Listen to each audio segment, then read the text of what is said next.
বন্ধুরা, তোমরা সবাই কেমন আছো? আশা করি ভালো আছো। আমরাও অনেক ভালো আছি। তো আজকে বেরিয়ে পড়লাম বাপের বাড়ি, রেডি হয়ে গেছি। তো চলো যাওয়া যাক। এদিকে আমার হাজব্যান্ড রেডিও হয়ে গেছে। আমরা বেরিয়ে পড়েছি, এবার আমরা অটো ধরবো। তো চলো আমরা অটোতে উঠে পড়েছি স্টেশনে।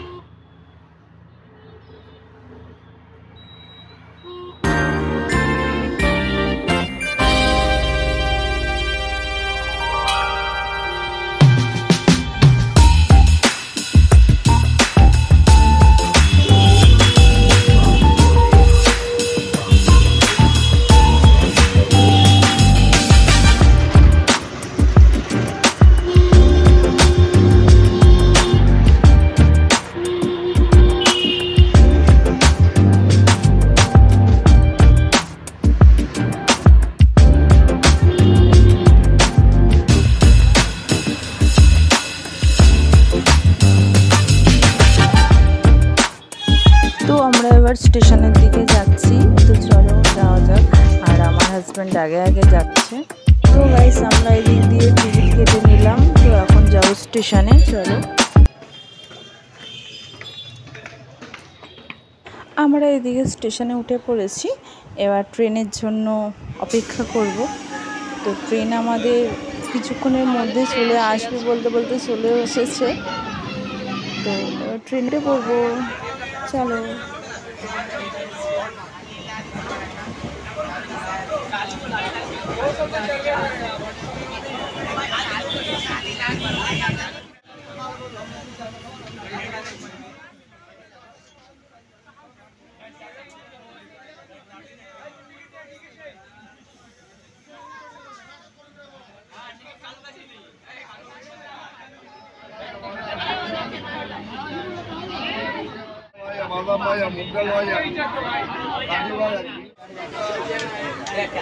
তো আমরা এবার নামবো বলে দাঁড়িয়ে আছি। আমরা বৈদ্যবাটি স্টেশনে নেমে পড়েছি। এবার বাড়ির দিকে রওনা দেবো। চলো।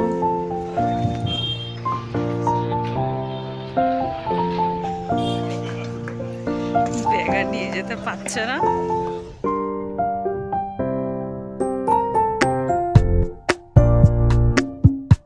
তো বন্ধুরা, আমার বাড়ি অনেকটাই দূর। আমরা হেঁটে হেঁটে যাচ্ছি। আমি নিজেকে শুধু দেখাচ্ছি বলে আমার বর রেগে যাচ্ছে। আর আমাকে বলছে আমাকে দেখাতে হবে না, তুমি তোমার নিজেকেই দেখাও। তো আমার এখানে খুব হাসি লেগেছে।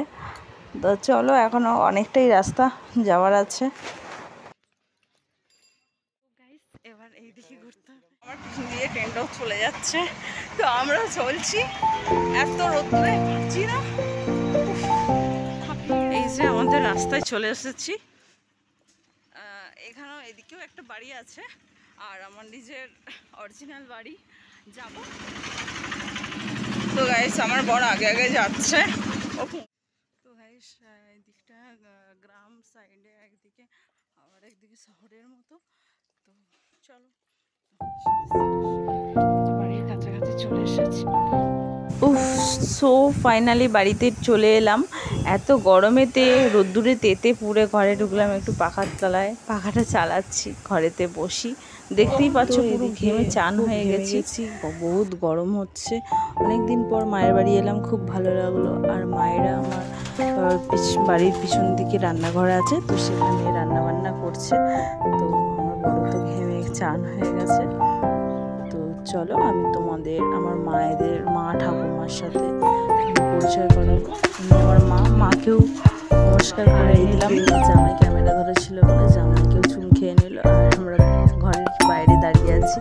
বহুত গরম। এত দুপুরবেলা টাইমটা আসা হয়েছে, বহুত গরম, থাকতে পারা যাচ্ছে না। তাও ঘরের মধ্যে পাখা চালিয়ে একটু বসে আছি।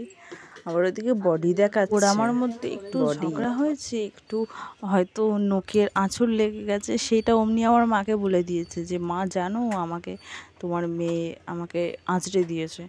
তো আমাকে মা একটু বকা দিয়েছে, কেন করেছিস। আমি ওকে বলছি, এই একটা আমার বোন খুব লাজুক, লজ্জা পাচ্ছে, জামাইবাবুর হাত ধরে আছে, বলছে ছাড়ো আমার হাত। আমি বলছি হাই করে দে, লজ্জা পাচ্ছে। আর এদিকে আমার মা জামাইকে শরবত বানিয়ে দিয়েছে, শরবত খাচ্ছে। আমার মা কোনো দিন ক্যামেরার সামনে আসেনি, তো ঘাবড়ে গেছে, বসে আছে। কিছু আমাকে হয়তো জিজ্ঞাসা করছিল, আছি যে কি হয়েছে, চলে কেন যাচ্ছ? আর ইনি আমার ঠাকুমা, জল দিচ্ছে আমাকে। জল না, শরবতই খাচ্ছি। আর নাচ জামাইয়ের সাথে গল্প করছে, কথা বলছে। আর এদিকে এত গরম পড়েছে আমার মায়ের বাড়ির দিকে, মানে ধারণার বাইরে। আমাদের শ্রীরামপুরে ওরই মধ্যে একটু কমও নয় ঠিক। আমি ঘরের মধ্যে থাকি তো আমার গরমটা খুব হয়, এখানে রোদ্দুরে তো খুব কষ্ট হচ্ছে। আর তার জন্য একটু মা জল দিয়েছিল, জল খাওয়া হয়ে গেল। তো এই আমার বোন খুব পাকা পাকা কথা বলে, আর 1 নম্বর ফার্স্ট, কথায় কেউ হারাতে পারবে না, সবাইকে হারিয়ে দেবে। আর এদিকে বাড়ির পিছন দিকে আমাদের রান্নাঘর আর কি, এখানে এটা চন্দনাটিয়া। আমাদের সামনে, বাড়ির সামনেই গাছ আছে, তাল গাছ থেকে সব বাপি 4খানা বাচ্চা নাবিয়েছিল, তো আর কি বাপি তার মধ্যে একটা নিয়ে আরও অন্যজনকে বিক্রি করেছে। তো যাই হোক, আমার বোন আদর করছে, আর বাচ্চা বেশি বড় না, আর একটা টিয়া পাখি আছে, আমি একটু আদর করে নিচ্ছি, আমাকে তো কামড়াতে আসছে। এই একটা আছে, এটা যখন আমি আইবুড়ো ছিলাম, মানে এখানে তাল গাছে বাসা বেঁধেছিল, এটা বোন টিয়া আর কি। এই এত সুন্দর সিটি মারে না, মানে ধারণার বাইরে। মিঠু, মা, বাপি সব বলে, খুব সুন্দর। এটা বাচ্চা, এটা চন্দনাটা এখনও পুরোপুরি কথা শেখেনি, এই কমাস হচ্ছে।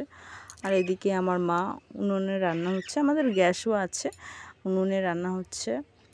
মাকে জিজ্ঞাসা করছি যে কি রান্না করবে মা, মা বলছে চিকেন হবে, চাটনি হবে, পাঁপড় হবে। আর এদিকে আমার বাপি চন্দনা টিয়াটাকে হাতে তুলেছে, কত ভালো। আর আমাকে, আমি যাই হাত দিচ্ছি আমাকে কি করেছি আমি তোকে, গরম লাগছে ওদের। ও ভালো, আমি তো ছানা, আমি তো কি গো ডানা গজিয়েছে না, ওরও ডানা কাটা।